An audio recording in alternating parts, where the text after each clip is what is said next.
Welcome to The Sensitive Biker and a new episode of Close Up and Personal with Harry Daniel, which we had an episode last time. My name is Thomas Goofy Vestergaard. I am The Sensitive Biker and also co-host of My Brother's Keeper, a biker's podcast with Manny Vitali from My 5 Hour War. And now we will talk a little bit about Harry's life with a motorcycle, because he was also a biker before he ended up in a wheelchair. So this episode we are going to catch up on some of the things we didn't talk about last time. And Harry has been good enough to do this one more time. So we had a discussion a couple of days ago, or not a discussion, we were talking after the first episode we made, and I was talking about my childhood and that my father, he used to beat me up and tell me that I wasn't worth anything, that I was useless, I would never amount to anything, and it became kind of my truth. And then you said that you tried something similar just with your mother. Yeah, I grew up with my mother, and she always told me I'm stupid, but I'm tall and I'm big, so I should make something out of my body. And yeah, it became the truth. I started to train, I think somewhere around 6. I started to train and going to the gym every day, going for box training, and didn't go to school because it was useless anyway. Yeah. So yeah. Why try when you're doomed to fail? Yeah, exactly. And like you said, children, they believe what their parents tell them. Yeah. So this becomes the truth, and yeah. Did you fight professionally or just no, fun? just on an amateur base. Yeah. And yeah, but I did it up till 24, I think. Okay. When did your interest for motorcycles start? It started also as a small boy. Sorry. When I was somewhere around 6. My half-sister is 12 years older than me, and her boyfriend always picked me up on Saturday from the school. So yeah, I was the coolest because I've picked up by bike. Yeah. All the others by car, and yes. Of course. And you told me also that there were bikers close to where you lived as a child. You Yes, were they neighbors were- to a motorcycle club? Yes, they were from the rebels, and And they this lived. was in Vienna. It was in Vienna, at the 8th district. Yeah. And yeah, they were living under our flat. In the cellar, they had their clubhouse. And with the son of their boss, I went to school.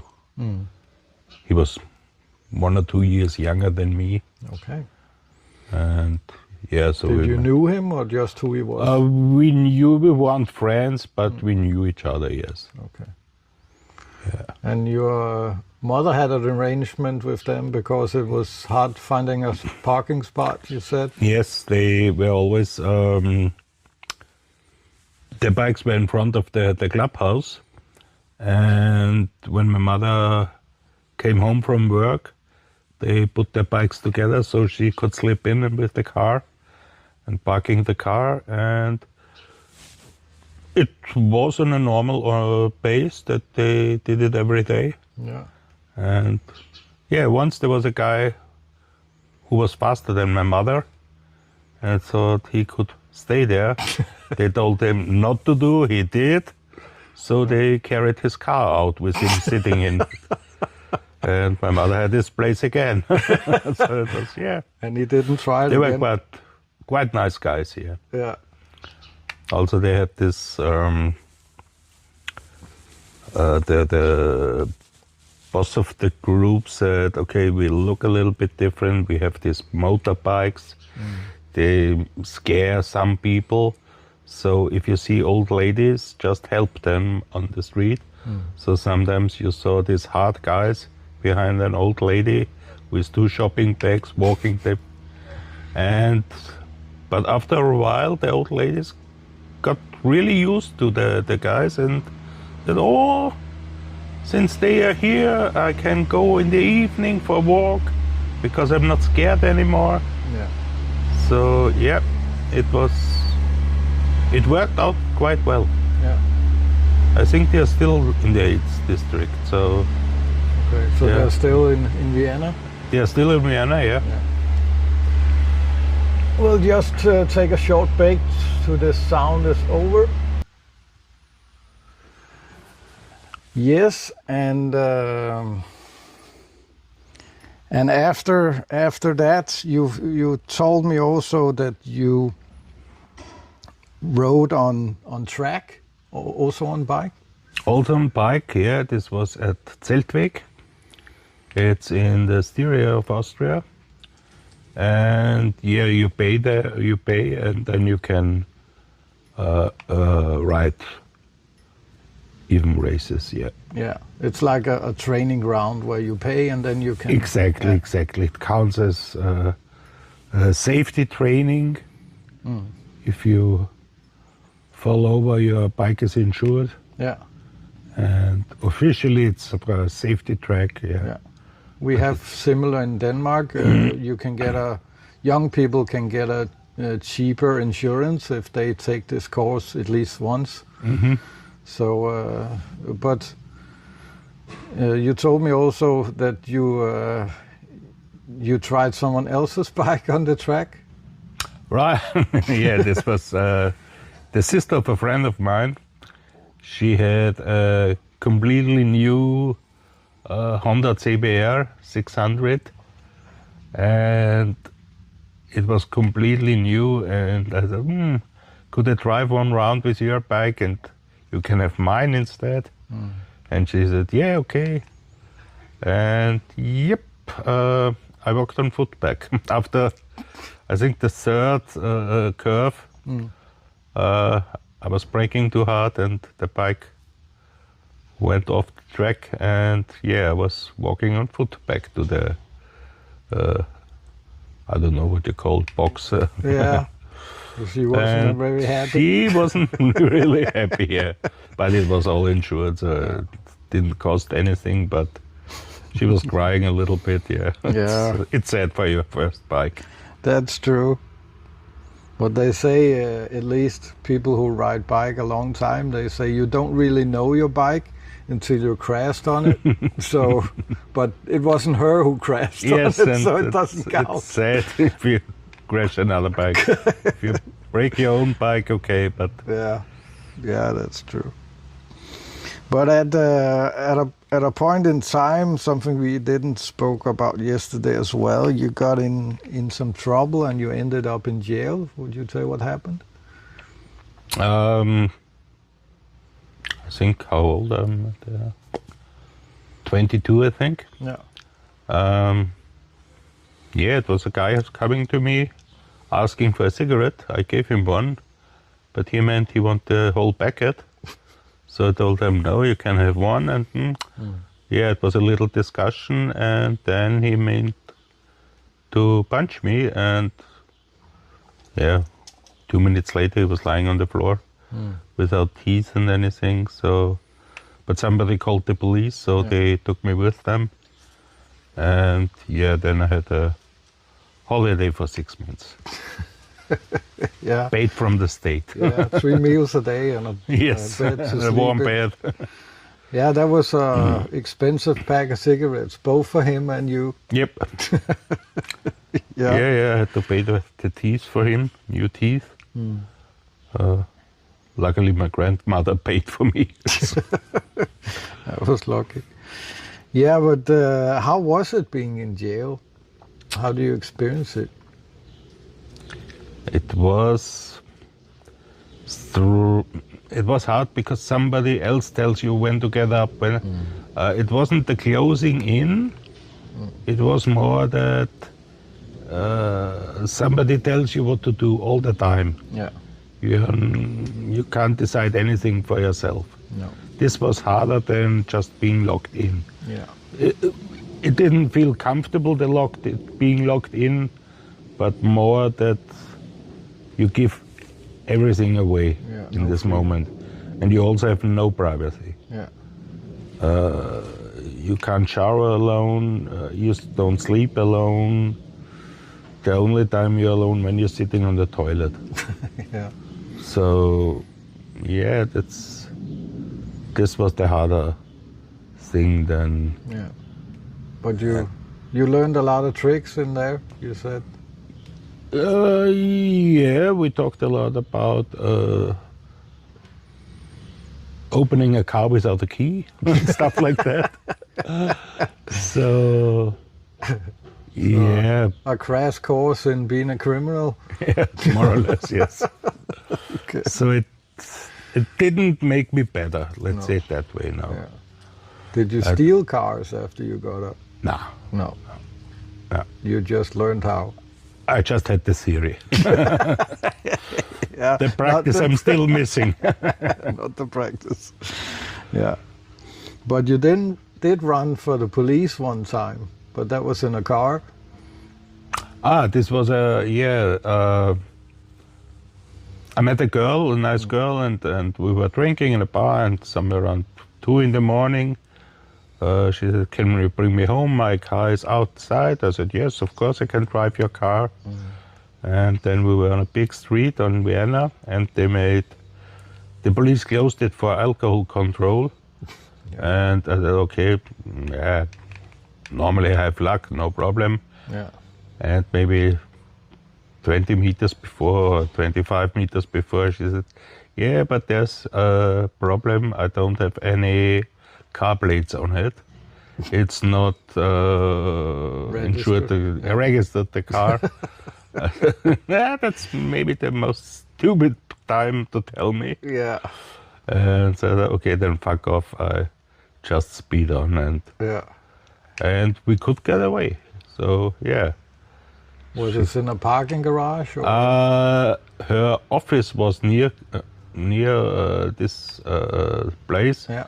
So, and we could make it. There were 3 streets, really left, right. Yeah.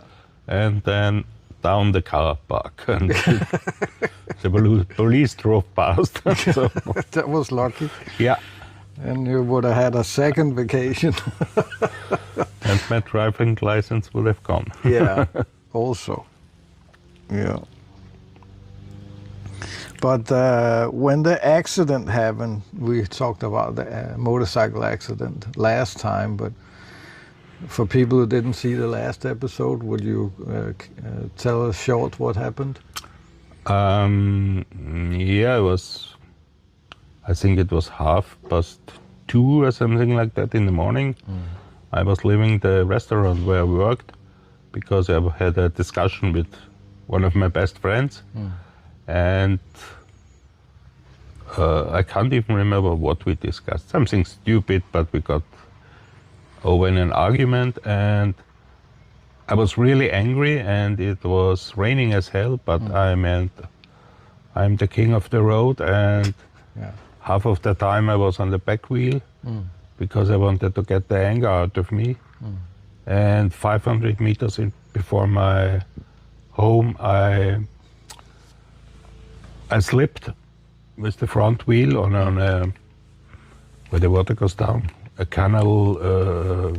Channel on the side of the road. Yeah. Yeah. No, it was in the middle of the road. Okay.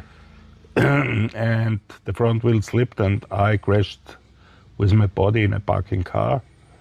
And my bike went on. And then a homeless guy found me almost immediately after the accident. Yeah. And he called...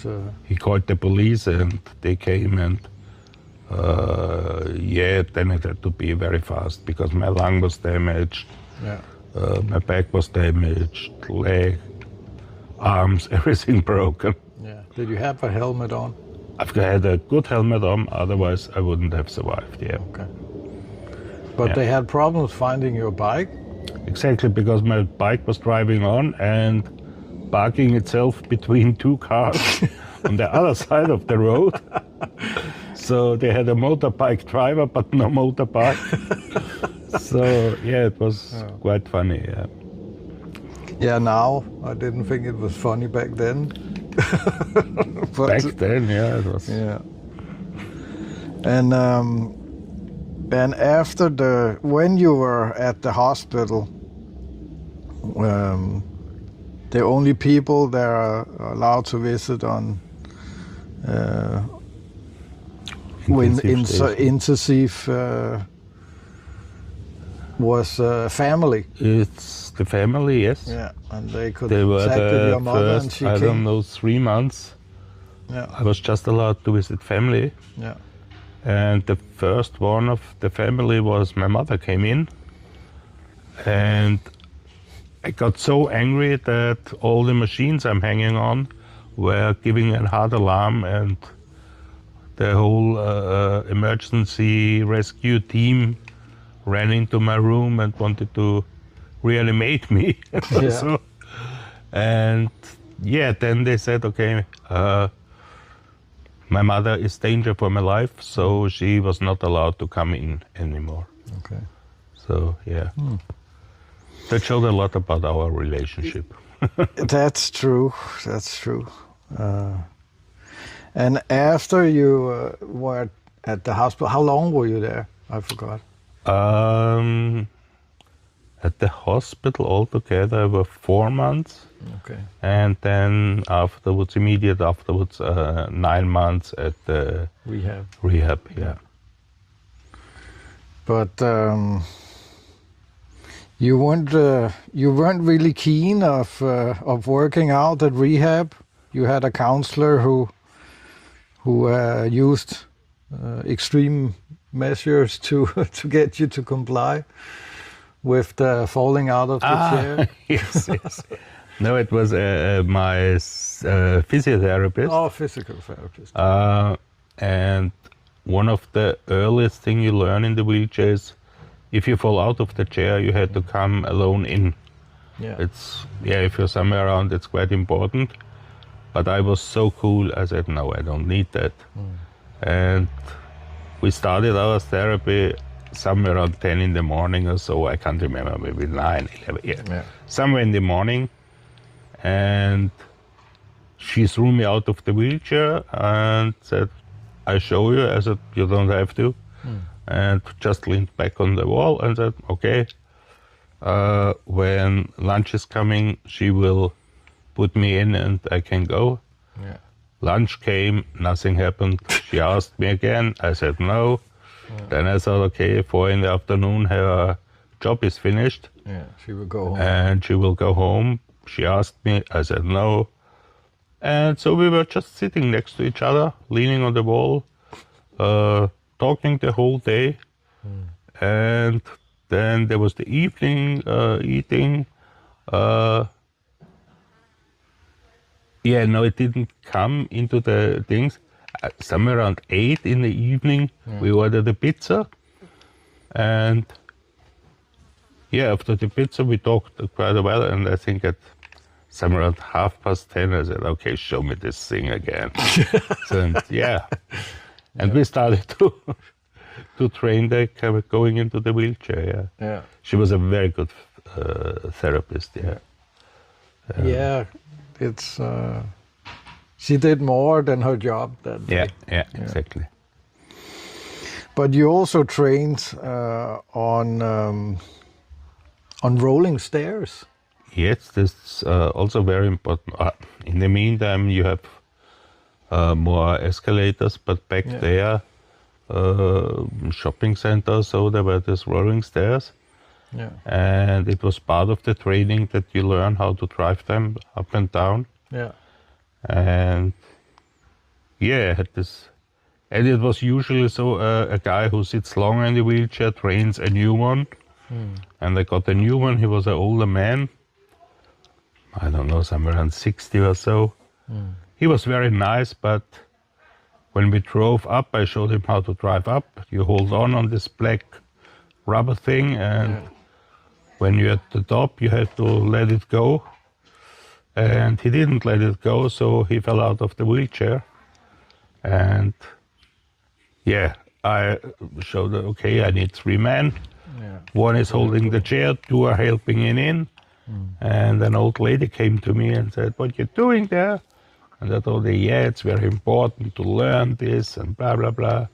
Yeah, and she looked at me and said, yeah, for you it's good, but this old idiot should stay at home. Nah. That's not how it works. Oh, yeah. But you also, I don't remember if this was in the actual rehab or it was in addition to it, but there was a woman who confronted some Hells Angels because she had some questions with her son. No, it was, we were at 4 o'clock after the therapy, we were sitting at the, let's call it coffee shop in the Reha and drinking beer, and I can't remember, it's 6, 8 guys of the Hells Angels were visiting a friend of them. It was the guy who made the insurance for them. Okay. He had also an accident with the motorbike. And yeah, we were just sitting a big round and talking and having a good time. And her son was handicapped from the birth on because his father was a radiologist. Yeah. And so he didn't have normal hands, normal feet, but he loved the bike of the Hells Angels. Yeah. And the mother then talked to them, and they said, okay, we can build a trike for this boy. Yeah. And what I heard, they did it. Okay. So, yes. And the father had to pay, of course. Yeah, of course. Yeah. So yeah. Yeah. And the funniest I found was when they came in, they all ordered a beer. And after half an hour, there's all the wheelchair users and without legs and what the hell you are all having on Reha. And all of them are changing to Coke and Fanta and non-alcoholic. It was quite nice to see. Yeah. Yeah, that isn't a story you hear every day. No. No. But after rehab, you decided to travel the world. First, I think it was half year, maybe less. I was in Vienna and I was very depressed. Yeah. Everything I learned in the Reha didn't work as quite well as there. The streets are different, and it was just difficult. And a friend of mine, he's also in the wheelchair, longer than me, said to me, "You have to travel. You're getting money from the insurance company, take it and travel." Yeah. And I got an invitation from a friend of mine, and she was the babysitter of a player of the Chicago Bulls. Yeah. So we flew over there for 2 months, stayed in Chicago and watching games of the Chicago Bulls. And America at that days back was better for handicapped people than Austria. Okay. Yeah, it's over 30 years now. Yeah. And 30 years back, Austria was a horror. Okay. And in America, I saw the first time, okay, there is some living in a wheelchair. You can go, I don't know, in a pub. You can go in a restaurant without planning it a week before. And yeah, then we came back and we immediately planned the trip to Australia because my girlfriend at this time was half Australian, half Italian. And yeah, we flew over to Brisbane and stayed for 6 months in Australia. Yeah. And there, there was everything possible with the wheelchair. So Okay. I need something to drink. Yeah, I'll find something. Just a minute. But you, but was it when you had? They asked you if you knew the Hells Angels in the airport. Was that in? That was in Brisbane, yes. Yeah. Would you talk a little about that? Yeah, it was when I arrived, and I just had at that time my, let's say, school English, and I arrived at the airport, and a very nice policewoman came to me, and because of my tattoo and everything, most probably, she asked me if I know the Hells Angels. And yes, I said, of course I knew them. Danke. And so she said, okay, then please come for an interview. And lucky me, my girlfriend said to them, oops. Yeah. No, he just knows them. He's not part of the Hells Angels. So, okay, they let me go without a big interview. Okay. You only got the small one. Yeah. Yeah, there can be some misunderstanding with languages. Traveling with tattoos is always, Talking about tattoos, you also had you wanted to go to Iran. Yeah, because I have a few friends. They are from Iran, and what they showed me as a boy, I would like to go there. And I was at the embassy, and they told me, with your tattoo, it's not the best idea. It's not officially forbidden, so I could get the visa, but they said it's very dangerous if you come in the wrong street because of the religion. Tattoo is forbidden, and so then I said, okay, it's something about the body being holy because it's made of. It's built from Allah, and and you ruin it by yes, writing exactly. on yourself. Exactly. Yeah, I didn't know that either. So, but you learn every day. But when did you get your first tattoo? Somewhere in my childhood. You don't remember? We started, I don't know. But you made your own? No. You The first one was made by our own. Yeah. And I can't remember which Rocky it was, where he fought against Mr. T, the one with the ear. Number 3, I think. Yeah, and he had a feather in his ear. So we all made ourselves a feather in the ear, and then I made my first tattoo. Yeah. And it was just, and I think with 16 I had my first real one made by a tattoo artist. Yeah. The things before were not even in a prison you could. Better tattoos in prison, maybe. Yeah. But it became like an addiction as well. It was. Yeah. It was. I had times in my life where I needed at least 2 times a year to go to the tattoo shop and make something. Yeah. Yeah, my daughter do similar because she had problems when she was younger and she used to cut herself, and then when she get older she used to pay other people to cut her, and that was for tattoos, of course, and now she has tattoos all over the body, and she told me that getting tattoos is kind of what is the English word I'm looking for? Therapeutic for her to kind of just sit there and concentrate on the pain, just empty your mind. So have you had similar experience? Yeah, especially with the tattoos on the head. Yeah. For me, they were the most painful one.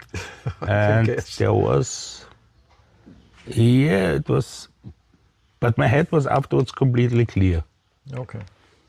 They took, I don't know, the longest session was maybe 4 hours. I was completely game over afterwards. Yeah.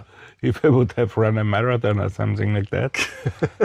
But yeah, my head was clear, my thoughts were gone, Yeah.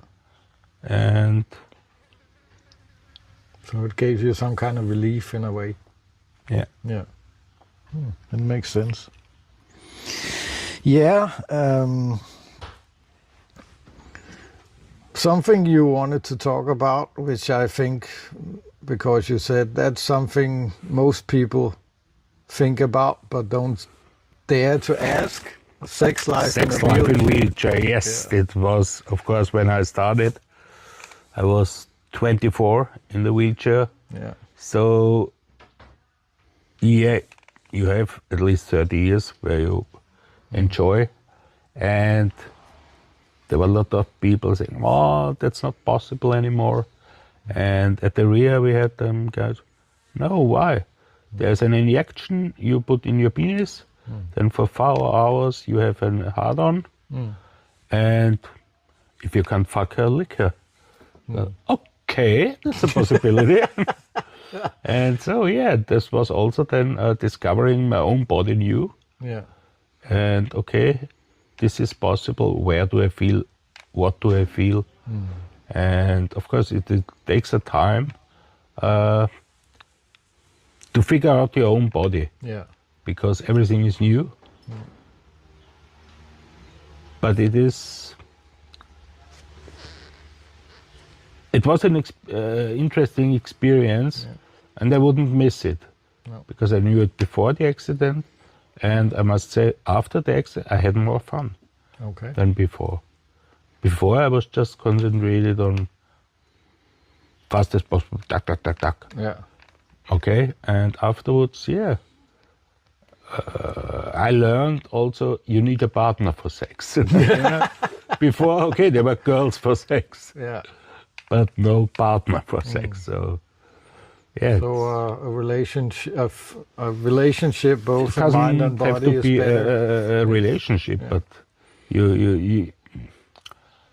I've seen the women differently afterwards. Okay. Yeah, it must have been an experience to, like you said, you have to learn to walk again, even though you can't walk. But that's an expression that people use, and finding your boundaries. How much can I do? What can I do anymore? What can I do instead? That's What do you need as helping tools? Yeah. And yeah, the 9 months were really every day filled up with something new I learned. Yeah. And it was a hard time, but very important. I wouldn't miss it. So, yeah. Is there anything? What was the hardest thing to do or accept that you couldn't do anymore in a wheelchair? Is there anything that kind of stand out in the whole recovery? Not at the beginning. No. I think the last 30, let's say from the last 30 years, it worked out. 28 years were really nice. Yeah. I did everything I wanted to do. And 2 years ago, I had an ileus, so my belly was exploding. Yeah. And since then, my body didn't recover quite well. So, but before this, there wasn't anything I couldn't do. No. I jumped out of a plane Yeah, in a wheelchair. in a wheelchair. The wheelchair stood on the ground. So. And I got a diving license. So, and I did all how do with that the wheelchair. is it like with the parachute? You swim with someone else attached, or how do you No, dive? the diving is alone. You can do that in the water. Not anymore, but Yeah, you could I back then. could. Yeah, back there I could. Okay. Because I could move my legs a little bit, Yeah. and one arm is enough. The jacket, you've got a jacket on for going up and down in the water, Yeah. and yeah, it worked well. Yeah. Awesome. That's And in Austria, there are special diving schools for wheelchair users. yeah. So I had a friend that also in Denmark worked with gave lessons in jumping out of a perfectly good plane. So, but he also trained with people that were in wheelchair and people who had different disabilities. So it's I think that it's necessary for most human beings, and also life quality, that you can actually still do things like that, even if you've done it before, or you just do it for you the first just time. do it differently. Yeah, exactly. And yeah, you have to think, okay, this I want to do. Okay, what can my body still do? Yeah, What do I need that I can come to this result? yeah, And then you check out, okay, how can I do it? How do I make it? I don't know. I even crossed the desert in Australia with the wheelchair. yeah, So it's everything is possible. It's just how you do it. yeah, yeah. It is. But it is now your story is extreme, I think, because you had your accident, then you have your accident with your stomach exploding, and you had also an accident with a door falling on your head. So you became I more. don't have luck. You have so the things you could do is become less and less several times. Is there any stage where you thought, no, this is not worth it anymore? I've got it in the meantime sometimes. Yes, I must really confess. Sometimes When you have I'm bad really days. pissed on, Yeah. and say, okay, I don't want anymore. Yeah. Not that I'm thinking about suicide, but it's just Yeah. more like a little bit depressed. But it's a day, and Yeah. after a day, it's gone normally. Yeah. It's just when something new, a new pain or a new something with the body is wrong, and then it's not again. Yeah. But for me, it was for me, I also experience times like that, and I'm no near the handicap that you are. Mine is in the head. But sometimes I feel with the things I'm struggling with, and I wake up and I think, I don't have to experience anymore. I'm fed up, and me sitting here with my experience, and then you sitting in a wheelchair,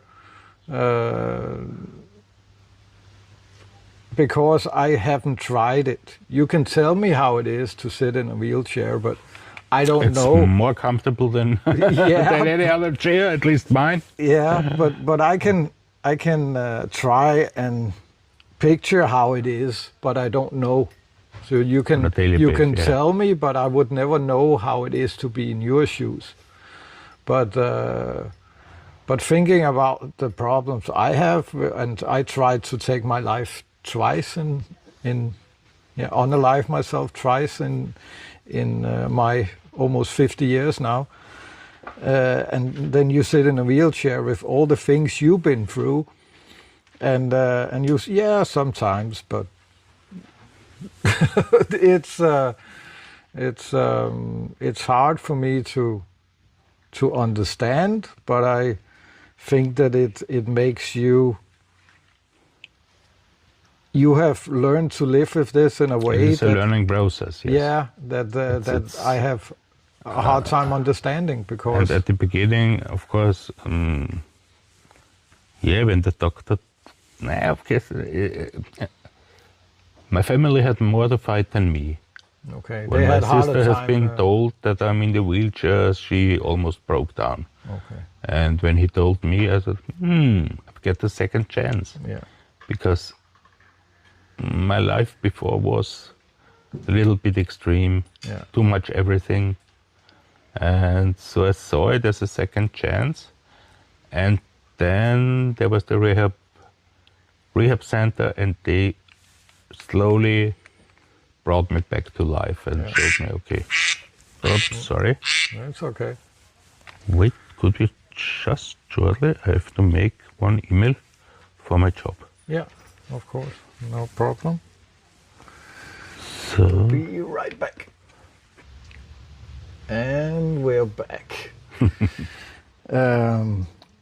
Talking about life quality and listening to your story now, the last few days or the last week, life quality for you has also been animals, dogs. You've been left-wing activist. And, I grew into this, yeah, and then how many years after my accident? 5 or 6, 8 years after my accident, I bought an old farmer's house, and I got married for a short time, and my ex-wife was collecting dogs. yeah, She brought him to Austria and said, well, we find a place. You don't find a place if you do it like that. And so after a while, I had my 3 dogs and 7 from her. And then we got divorced, and I stayed with 10 dogs. Okay. 1 rooster and 10 or 12 chickens. yeah. And for half a year, a donkey. So A what? A donkey, ER. Oh, on donkey. Okay. Yes. How do you get the donkey? It was in this town, and he was kept completely outside on a field, just, 5 square meters place, and no water, no anything. And so we walked to the guy who owned it, and I was asking him, okay, can I buy it from you? And of course you can. And I bought it, and then I had it for 6 months, and then I found a good place in Burgenland. So Okay. but he was funny. It was funny when I went to walk, 10 dogs in front of me hanging on the dogs, behind me the donkey. We were quite good looking. Yeah. Yeah, you told me also used to go on walks with one of your friends. Right, he was also from the same town. Yeah, and how you met him because some of your dogs ran away? Exactly. I came home, I don't know, 11:30 or something like that, counting my dogs, and 2 were missing. So I just looked around the whole town, and at 1 o'clock in the morning I called the police to tell them 2 dogs of me are missing, and they said, is it one big black one, blind one? I said, yes. And a little fat one. I said, yes, but he's not that fat. So, and then the next morning I picked him up, both of them. And he was making a hole in 3 fences. Yeah. And then he walked out, and the blind one followed him. And the first one was an American Bulldog. Yeah. The other one was a Labrador Doggy mix. So they walked through the whole town, and the restaurant in the door was open. So they went in, and the black one didn't see all the tables, so he crashed into 3 tables. So of course the people said, "Ooh, they are so aggressive." Yeah. But lucky me, they called Thomas. It's the guy, and he was working before at a shelter. Yeah. So he just went in and said, "No, they are not aggressive. This one is blind and the other one is just relaxed." Yeah. So he took them, and yeah, then I picked him up, and of course I went to him and to say thank you and so, and yeah, it became on a regular basis that we walked out with 17 dogs and let them free run. Yeah. So yeah. And you went through restaurants, and you said there was an area where... There's next to us, next was maybe 10 kilometers away, Yeah. a therme where you have the hot water from the and the people lying in the hot water and getting massaged and what else. There were a lot of most of them are German tourists, and they were riding their bikes, and we let the dogs run to them, and maybe 50 meters before we was breathing, and they all turned, but the faces of the people. When 17 dogs run towards you, all different sizes, all different breeders. Yeah, it was funny. Of dogs. Yeah. At least for us. Yeah, not so much for them, maybe. But yeah, I think we just take a break until the truck is gone. And we're back for the ending of this episode. But there was one more thing that we talked about. You had some problems with the chimney sweeper one day. It wasn't a problem for me. No, not for you. I came home from the work and all my dogs are greeting, and just my American bulldog was standing in front of the garden house and watching the garden house. I thought, there's something wrong. I went over, and then I heard the chimney sweeper and said, "Are you here, Mr. Daniel?" I said, "Yes. What you doing in there?" "Yeah, I thought I'd come in and they all let me in, but he didn't let me out." So he was kept for 3 or 4 hours in the garden house because he left all his stuff in the car. Oh, yeah. He just wanted to see if I'm there. Yeah. And I didn't close the door normally because nobody would break in with 10 dogs. True. So, yeah, but he had a long afternoon. Yeah, I can understand. Is there something you want to say before we wrap up? No, just, yes, thank you for inviting me. Of course. First time and second time to your podcast. It was a pleasure. And yeah, for all on the bikes out there, it is nice if they greet wheelchair users when they see them, because a lot of us are former wheelchair users, motorbikers. Yeah. And now, yeah, it's nice that they show respect also. So, yeah, that's...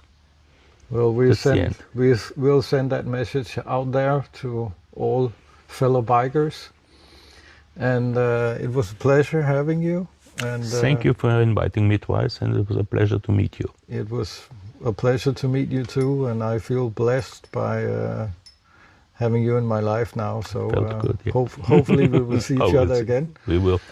And to the rest of you out there, remember, don't have a good day, have a great one. See you next time.